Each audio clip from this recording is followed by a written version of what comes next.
प्रिय विद्यार्थियों, नमस्कार। आपका हमारे इस गुरु Sikar study hub YouTube channel पर हार्दिक स्वागत है। जिन विद्यार्थियों ने अभी तक हमारे इस चैनल को सब्सक्राइब नहीं किया है वो तुरंत ही सब्सक्राइब कर दें और बेल आइकन बटन पर क्लिक भी करें ताकि नए आने वाली वीडियोज़ आपको मिलते रहें। तो हम 12th क्लास की केमिस्ट्री के लिए कुछ बेसिक पार्ट पढ़ रहे थे और उस पार्ट्स के अंदर हमने रिएक्शंस के अंदर मैकेनिज्म क्या होती है, रिएक्शंस का रेट क्या होता है, उसके बारे में बात की।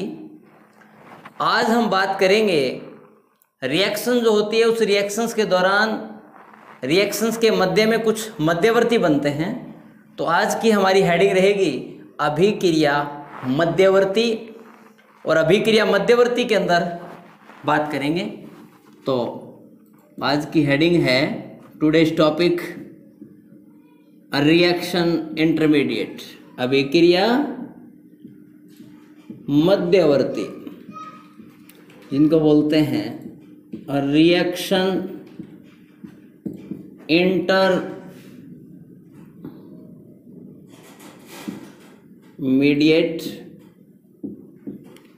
तो देखो, ये रिएक्शंस के अंदर इंटरमीडिएट क्या होते हैं? या तो कोई आक्रमणकारी समूह है की उपस्थिति, या फिर अभिक्रिया के दौरान क्रिया की परिस्थिति के अनुसार सहसंयोजक बंध का सहमास या विषमास विखंडन होता है, जिससे मध्यवर्ती स्पीशीज बनती है, उसे बोलते हैं अभिक्रिया मध्यवर्ती। तो लिखिए, आक्रमणकारी अभिकर्मक की उपस्थिति में आक्रमणकारी अभिकर्मक की उपस्थिति में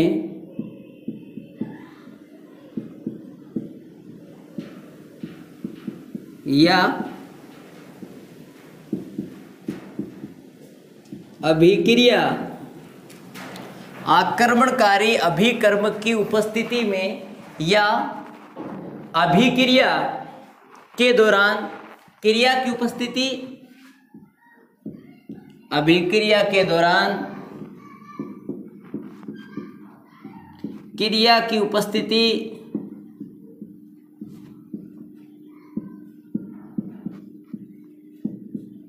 के फलस्वरूप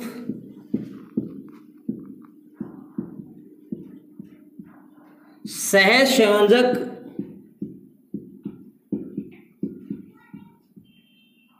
बंध में सहमास और विषमास विदलन होता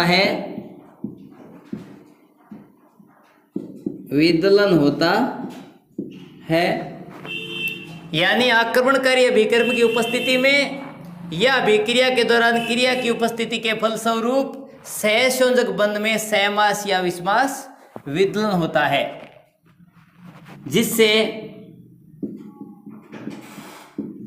कुछ मध्यवर्ती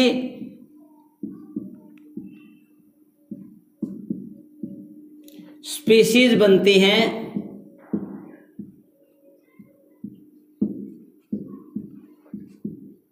जिन्हें अभिक्रिया मध्यवर्ती कहते हैं।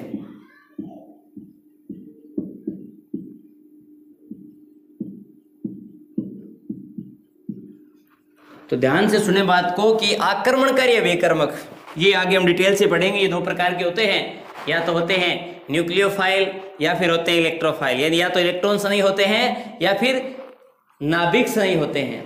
तो आक्रमणकारी अभिकर्मक की उपस्थिति के कारण या अभिक्रिया के दौरान क्रिया की उपस्थिति के फलस्वरूप आपका जो सहसंयोजक जो बंध होता है उसमें या तो होमोलाइटिक क्लीवेज होता है या फिर हेट्रोडाइटिक क्लीवेज होता है, जिसके फलस्वरूप कुछ मध्यवर्ती स्पीशीज बनते हैं बच्चों, उनको ही क्या बोलते हैं, रिएक्शन इंटरमीडिएट यानी अभिक्रिया मध्यवर्ती कहते हैं। ठीक है जी। इसके आगे आप लिख सकते हो सामान्यतः मध्यवर्ती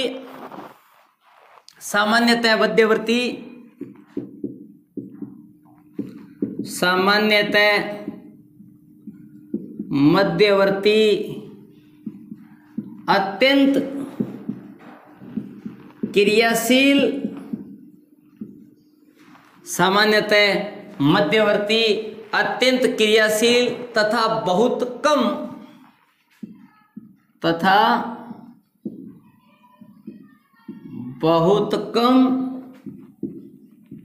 या फिर हम कह सकते हैं बहुत कम आयु, या फिर हम बोल सकते हैं बच्चों अल्पायु। सामान्यतः मध्यवर्ती अत्यंत क्रियाशील तथा बहुत कम आयु अल्पायु वाले होते हैं।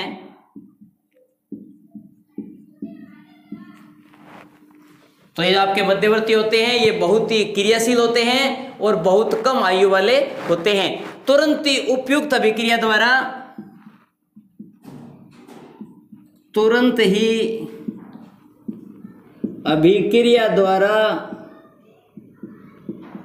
उत्पाद में बदल जाते हैं। तुरंत ही अभिक्रिया द्वारा उत्पाद में बदल जाते हैं। यानी ये जो मध्यवर्ती होते हैं ये बहुत ज्यादा रिएक्टिव होते हैं और इनकी एज बहुत कम होती है। तुरंत ही अभिक्रिया द्वारा ये किस में बदल जाते हैं बच्चों, उत्पाद में बदल जाते हैं। कार्बनिक यौगिकों में सहमास जो विखंडन होता है उस केस में जो मुक्त मूलक बनता है वो अलग प्रकार का होता है, और विषमास जो विखंडन होता है उस केस में जो मध्यवर्ती बनता है वो अलग प्रकार का होता है। तो इस केस में जो मध्यवर्ती बनते हैं उनके अलग अलग नाम हैं। तो सहसंयोजक बंध में जो सहमास विदलन होता है उस केस के अंदर जो मध्यवर्ती बनता है बच्चों उसे बोलते हैं मुक्त मूलक यानी फ्री रेडिकल। तो पहले हम बात करेंगे सहसंयोजक बंध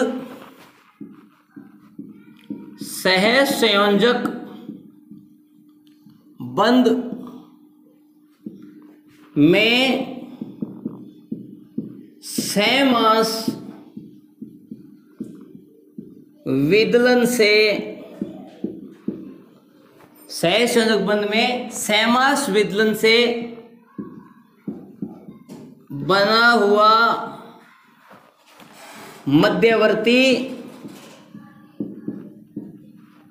मुक्त मूलक कहलाता है। मुक्त मूलक बच्चों बोले तो कहते हैं फ्री रेडिकल।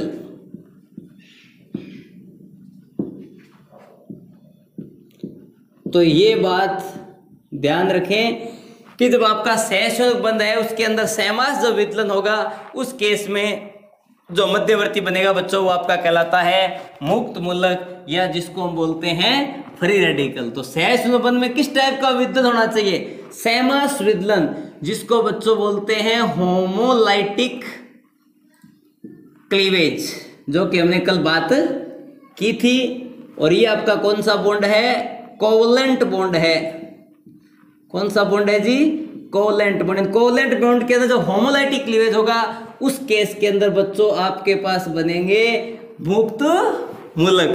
तो इस केस के अंदर जो आपका इंटरमीडिएट होगा वो मुक्त मूलक कहलाएगा। पहला पॉइंट तो इसके अंदर ये हुआ। यदि मैं पॉइंट सेकंड की बात करूं तो मैं कहूंगा कि सहसंयोजक बंध में विषमास विदलन से बने हुए मध्यवर्ती क्रमशः कारबधनायन, जिनको बच्चों बोलते हैं कार्बोकेटायन, एंड कारब ऋणायन, जिनको बच्चों बोलते हैं कार्ब एनायन।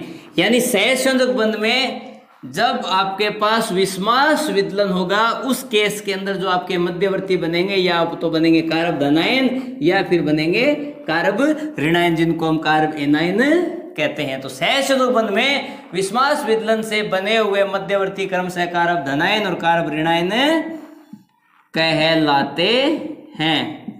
तो ये पॉइंट्स आपको याद होने चाहिए। तो मैंने क्या क्या बातें की? पहली बात तो मैंने ये की कि आक्रमणकारी अभिकर्मक की उपस्थिति में या अभिक्रिया की क्रिया के द्वारा कुछ स्पीशीज बनती हैं और वो स्पीशीज बच्चों आपकी मध्यवर्ती कहलाती हैं। यानी आक्रमणकारी अभिकर्मक की उपस्थिति में या अभिक्रिया के दौरान क्रिया की परिस्थिति के अनुसार सहसंयोजक बंध का विदलन या तो सहमास होता है या फिर विस्मास होता है। उस केस में मध्यवर्ती स्पीशीज बनती हैं जिनको हम अभिक्रिया मध्यवर्ती कहते हैं। और ये अभिक्रिया मध्यवर्ती जो होते हैं वो अत्यंत क्रियाशील और बहुत ही कम आयु अल्प आयु वाले होते हैं। फिर मैंने कहा कि कार्बनिक अभिक्रियाओं के अंदर यदि सहमास विदलन होता है तो जो मध्यवर्ती बनता है बच्चों वो कहलाता है मुक्त मूलक यानी फ्री रेडिकल। और उसके बाद मैंने बात की कि जब सहसंयोजक बंध में आपके पास किस टाइप का बॉन्ड है, बॉन्ड सेम वही है, कोवलेंट बॉन्ड। किस टाइप का बॉन्ड है बच्चों? Covalent bond. और जब कोवलेंट बॉन्ड के अंदर क्लीवेज होमोलाइटिक नहीं होके किस टाइप का होता है, हिट्रोलाइटिक क्लीवेज होता है। तो हिट्रोलाइटिक जो क्लीवेज होगा उस क्लीवेज के दौरान बने हुए जो मध्यवर्ती जो आपके होते हैं, इंटरमीडिएट जो होते हैं, उनको जनरली या तो कहते हैं कार्ब केटाइन या फिर बोलते हैं बच्चों कार्ब एनायन। तो मुख्य रूप से यहाँ जो स्टडी की जाएगी, वैसे इंटरमीडिएट आपको कई बताए थे मैंने, फ्री रेडिकल होता है, कार्ब केटाइन होता है, कार्ब एनायन होता है, कार्बिन होती है, जो भी दो टाइप की होती है, सिंगलेट और ट्रिपलेट, और लास्ट आपकी होती है नाइट्रीन। लेकिन यहाँ जो हम स्टडी करेंगे पहले वो तीन ही चीजों की स्टडी करेंगे। नाइट्रीन और कार्बिन को मैं अलग से पढ़ाऊंगा। तो यहां हम जो स्टडी करेंगे वो करेंगे मुक्त मूलक, कार्ब धनायन और कार्ब ऋणायन। तो देखिए पहला है अपना मुक्त मूलक, यानी जिसको हम बोलते हैं फ्री रेडिकल। तो पहला क्वेश्चन तो ये उठता है बच्चों कि मुक्त मूलक आप कहते किसे हो? परमाणु या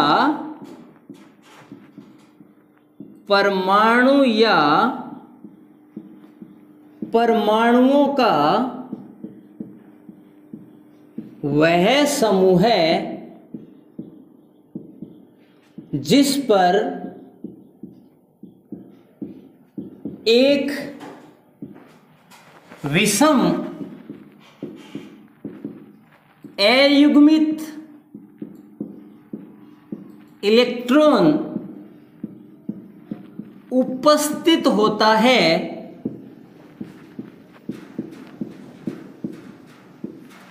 मुक्त मूलक कहलाता है। तो मैंने क्या बोला कि परमाणु या परमाणुओं का वह समूह है जिस पर एक विषम इलेक्ट्रॉन यानी एक विषम संख्या में अकेला अनपेयर्ड इलेक्ट्रॉन उपस्थित होगा बच्चों, उसको हम बोलते हैं मुक्त मूलक। या तो अकेला परमाणु हो सकता है या फिर परमाणुओं का समूह हो सकता है। तो पहली बात तो आप इसके अंदर ये जरूर याद रखें, ठीक है जी। सेकंड जो बात ये है कि इस पर कोई आवेश नहीं होता। सेकंड जो पॉइंट है वो क्या है,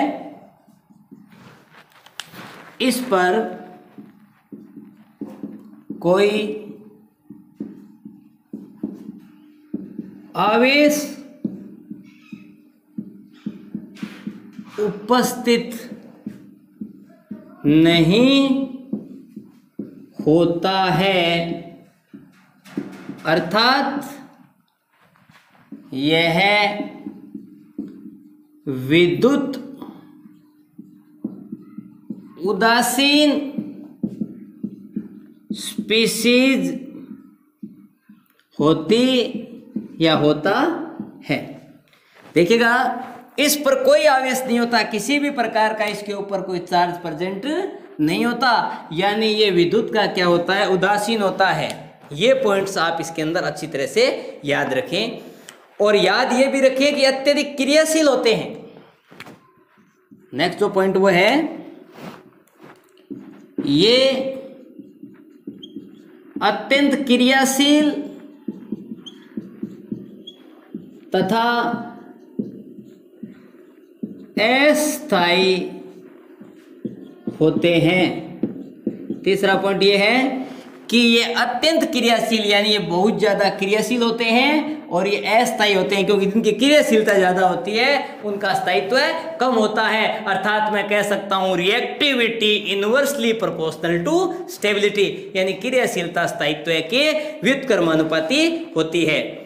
इनमें अयुग्मित इलेक्ट्रॉन को, अगला पॉइंट आप लिखेंगे, इनमें अयुग्मित इलेक्ट्रॉन को, इनमें अयुग्मित इलेक्ट्रॉन को युग्मित करने की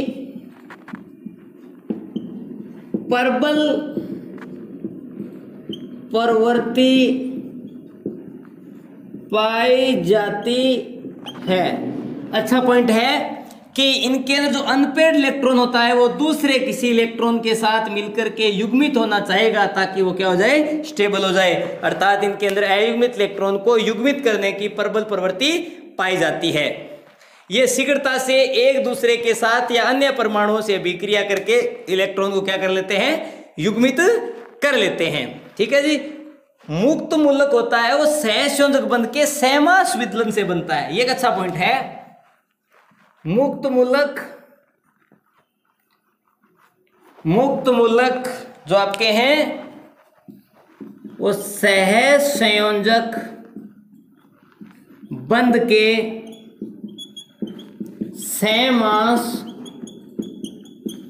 विदलन से बनते हैं। मुक्त मूलक जो आपके हैं वो सहसंयोजक बंध के सहमास विदलन से बनते हैं, यानी मुक्त मूलकों का निर्माण सहमास विदलन से होता है। तो पहला पॉइंट है, एक परमाणु या परमाणुओं का वह समूह है जिस पर एक विषम अयुग्मित इलेक्ट्रॉन उपस्थित होता है उसे मुक्त मूलक कहते हैं। इस पर कोई आवेश उपस्थित नहीं होता, अर्थात ये विद्युत उदासीन स्पीशीज होते हैं। ये अत्यंत क्रियाशील तथा अस्थायी होते हैं। इनमें अयुग्मित इलेक्ट्रॉन को युग्मित करने की प्रबल प्रवृत्ति पाई जाती है, अर्थात ये किसी अन्य परमाणु या परमाणु के समूह के साथ जो एक अकेला इलेक्ट्रॉन है उसके साथ ये युग्मित होकर स्थायी यौगिक बना लेते हैं। मुक्त मूलक सहसंयोजक बंध के सहमास विदलन से बनते हैं, यानी होमोलाइटिक क्लीवेज होगा कोवलेंट बॉन्ड में, तभी जाके फ्री रेडिकल का फॉर्मेशन होगा।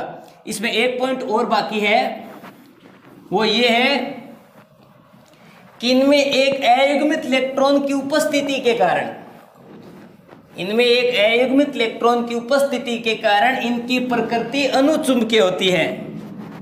तो एक पॉइंट है, इनमें अयुग्मित इलेक्ट्रॉन की उपस्थिति के कारण इनकी प्रकृति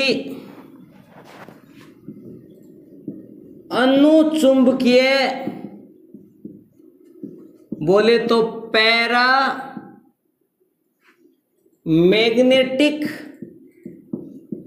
होती है, यानी इनके पास एक अनपेयर्ड इलेक्ट्रॉन होता है, इसलिए इनकी प्रकृति अनुचुंबकीय होती है। याद रखें हमेशा ही, जिस भी स्पीशीज के पास एक अयुग्मित इलेक्ट्रॉन होता है उसकी प्रकृति अनुचुंबकीय होती है और वो कंपाउंड हमेशा ही रंगीन होते हैं, और जिनके पास सभी इलेक्ट्रॉन युग्मित होते हैं उनकी प्रकृति प्रतिचुंबकीय होती है, और वो कंपाउंड जो होते हैं वो रंगहीन होते हैं, वो कलर शो नहीं करते। याद कैसे रखेंगे, ए फॉर अनुचुंबकीय, ए फॉर अनपेयर्ड इलेक्ट्रॉन, और पे फॉर प्रतिचुंबकीय, और पी फॉर पेयर्ड इलेक्ट्रॉन। तो पेयर्ड इलेक्ट्रॉन होंगे तो प्रकृति प्रतिचुंबकीय होगी, और अनपेयर्ड इलेक्ट्रॉन होंगे तो प्रकृति अनुचुंबकीय होगी। ठीक है जी। अब हम क्वेश्चंस की यदि बात करें तो मुक्त मूलक कैसे बनते हैं, तो हम इसमें एक हेडिंग और लगा सकते हैं कि मुक्त मूलकों का बनना,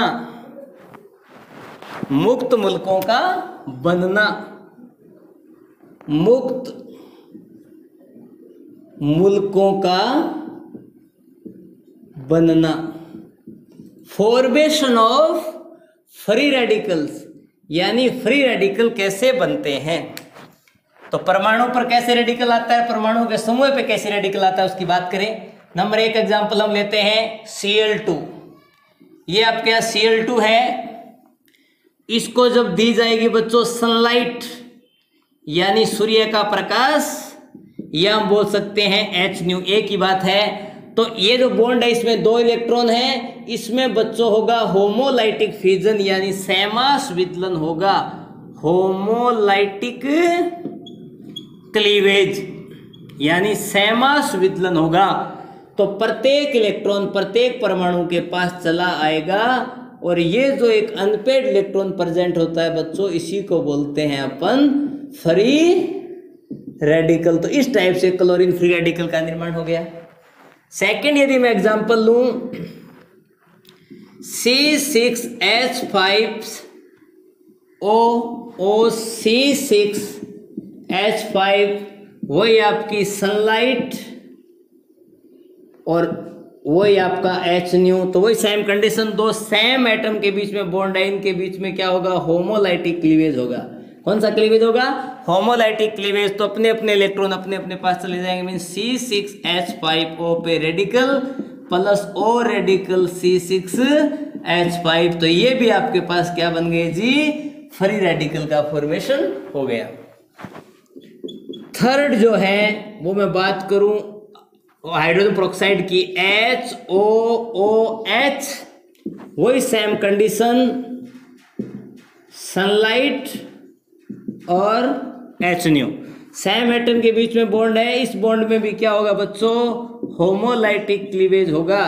और इस होमोलाइटिक क्लीवेज के द्वारा वही आपके पास HO radical plus OH radical, यानी यही सेम आपके पास क्या बन गए, मुक्त मूलक बन गए। ठीक है जी। इसी टाइप से यदि मैं बात करूं कोई एल्किल रेडिकल के अंदर, मैं बोलूं ROOR, या इसमें कोई भी है, ये इसको एल्किल ग्रुप बोलते हैं, तो आप इसकी जगह लिख सकते हो C2H5OO, C2H5, सेम हुई कंडीशन, सनलाइट और मैं बोल सकता हूं H।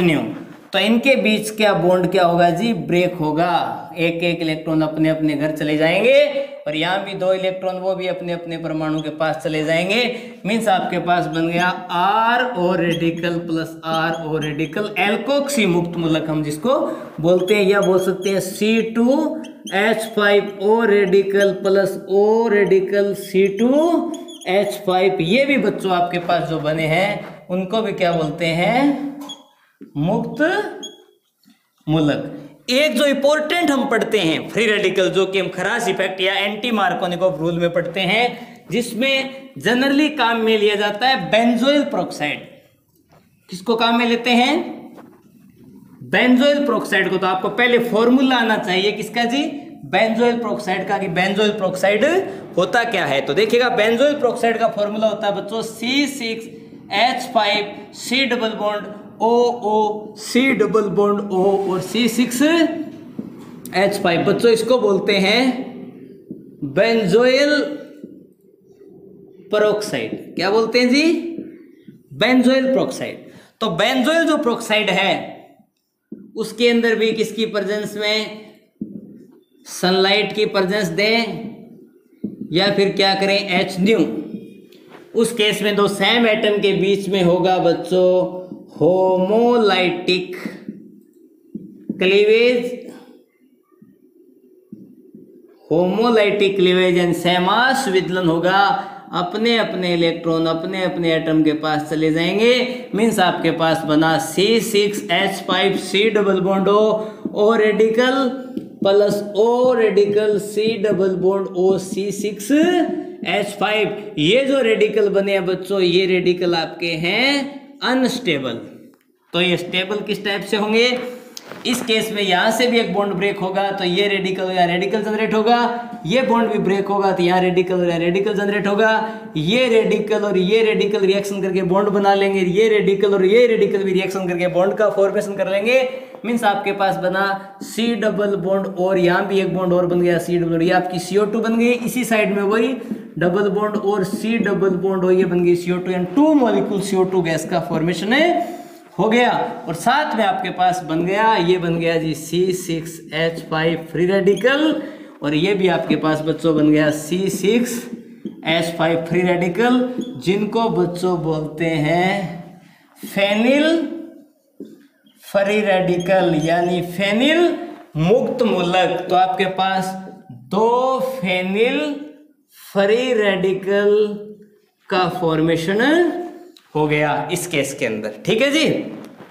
तो ये आपके हैं कि मुक्त मूलक जो है वो कैसे बनते हैं, किस टाइप से क्लोरीन का मुक्त मूलक बनता है। इंपॉर्टेंट मुक्त मूलक और है वो बताता हूँ। जैसे आपको मिथाइल मुक्त मूलक का फॉर्मेशन करना हो, जो कि आप एल्केनों से एल्किल के प्रिपरेशन के मेथड में पढ़ा भी था। ये जैसे आपके पास बच्चों है CH4, इस CH4 की सपोज आपने रिएक्शन करवाई जो कि फर्स्ट में आपने बनाया था क्लोरीन फ्री रेडिकल, उससे करवाई, वही आपकी प्रेजेंस या तो HNO या फिर बच्चों आप काम में लेते हो सनलाइट, इसकी प्रेजेंस में जब रिएक्शन करवाई जाए तो देखिएगा ये क्लोरीन जो फ्री रेडिकल आपके पास बना है, ये क्लोरीन फ्री रेडिकल इस बॉन्ड को ब्रेक कर देगा। इस बॉन्ड को ब्रेक करेगा तो यहाँ एक इलेक्ट्रॉन और यहाँ एक इलेक्ट्रॉन आ जाएगा।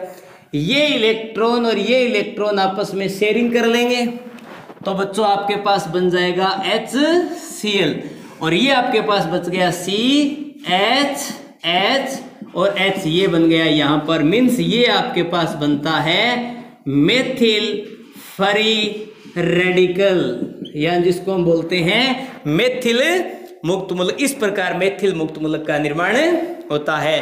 तो हम कह सकते हैं कार्बनिक मुक्त मूलक जैसे CH3 रेडिकल में अयुग्मित इलेक्ट्रॉन युक्त कार्बन, यानी आपके पास जो मेथिल मुक्त मूलक बना है ये बनाए H और H इस पे रेडिकल, यानी कार्बन युक्त जो मुक्त मूलक यानी मेथिल मुक्त मूलक जो होता है उसमें जो कार्बन एटम होता है बच्चों, उस कार्बन एटम का संकरण होता है sp2 और इसके पास 3 सिग्मा बॉन्ड है, इसका हाइब्रिडाइजेशन क्या हो गया 1 2 3 यानी sp2। तो ये जो एटम होता है इसकी जो स्ट्रक्चर होती है वो होती है बच्चों ट्राइगोनल प्लेनर। कैसी स्ट्रक्चर होती है? Trigonal planar. और एक पीजेड ऑर्बिटल जो होता है उसके पास एक अनपेयर्ड इलेक्ट्रॉन होता है। तो स्ट्रक्चर होती है बच्चों ट्राइगोनल प्लेनर, जिसको बच्चों हम बोलते हैं समतल त्रिकोणीय। और ये आपके पास है फ्री रेडिकल युक्त 2pz ऑर्बिटल। तो ये तो फ्री रेडिकल युक्त 2pz ऑर्बिटल, स्ट्रक्चर इसकी है ट्राइगोनल प्लेनर और इसमें 3 क्या है बच्चों सिग्मा बॉन्ड हैं। तो देखिएगा हम कह सकते हैं कि कार्बनिक मुक्त मूलक जैसे CH3 रेडिकल में अयुग्मित इलेक्ट्रॉन युक्त कार्बन परमाणु sp2 संकरण अवस्था में होते हैं तथा अयुग्मित इलेक्ट्रॉन संकरित pz कक्षक में होता है तथा इस प्रकार के जो अणु होते हैं वो होते हैं समतल त्रिकोणीय। यदि विषम इलेक्ट्रॉन प्राथमिक, द्वितीयक और तृतीयक कार्बन परमाणु पर विद्यमान होता है तो इनको क्रमशः प्राथमिक मुक्त मूलक, द्वितीयक मुक्त मूलक और तृतीयक मुक्त मूलक के नाम से जानते हैं। तो देखिएगा कौन सा होता है प्राथमिक मुक्त मूलक, कौन सा होता है द्वितीयक मुक्त मूलक और कौन सा होता है तृतीयक मुक्त मूलक। यानी हमारी इसमें छोटी हेडिंग हो जाती है मुक्त मूलकों के प्रकार, टाइप्स ऑफ फ्री रेडिकल्स। तो देखिए ये आपके पास होता है बच्चों मेथिल मुक्त मूलक। एक यदि मैं CH3 ग्रुप ऐड कर दूं और दोनों हाइड्रोजन रखूं तो ये होता है एथिल मुक्त मूलक। और यदि 2 CH3 ग्रुप में ऐड कर दूं और एक हाइड्रोजन रखूं तो बच्चों ये होता है आइसोप्रोपिल मुक्त मूलक। और इसी टाइप से यदि तीनों के तीनों में CH3 ग्रुप ऐड कर दूं तो बच्चों ये होता है टर्सरी ब्यूटिल मुक्त मूलक, यानी this methyl free radical, this ethyl free radical, this isopropyl free radical और this tertiary butyl free radical. अब ये नाम कहाँ से आए देखिएगा, ये अपन जनरल जब नोमेनक्लेचर पढ़ते हैं उस टाइम बताए जाएंगे आपको। तो ये मेथिल मुक्त मूलक है, जो ये कार्बन एटम डायरेक्ट किसी कार्बन एटम से अटैच नहीं है, मीन्स ये आता है बच्चों सुपर 1 डिग्री यानी सुपर प्राइमरी में। ये कार्बन एटम डायरेक्टली एक कार्बन से अटैच है, मीन्स ये आता है बच्चों 1 डिग्री में। और ये कार्बन डायरेक्टली 2 कार्बन से अटैच है, मीन्स ये आता है द्वितीयक सेकेंडरी या 2 डिग्री में। और ये कार्बन एटम डायरेक्टली 3 कार्बन से अटैच है, मीन्स ये आता है 3 डिग्री या तृतीयक मुक्त मूलक के अंतर्गत। ठीक है जी। अब देखिएगा कि इनके स्थायित्व के क्रम की यदि बात की जाए तो इनके स्थायित्व का क्रम होता है, सबसे ज्यादा होता है तृतीयक मुक्त मूलक, उससे कम स्थायी होता है द्वितीयक मुक्त मूलक, और सबसे कम स्थायी होता है प्राथमिक मुक्त मूलक, और उससे कम स्थायी जो बहुत बहुत कम स्थायी मुक्त मूलक होता है वो होता है सुपर 1 डिग्री मुक्त मूलक। और इनके स्थायित्व की यदि व्याख्या करें तो स्टार लगा के एक पॉइंट लिख सकते हो, मुक्त मूलकों के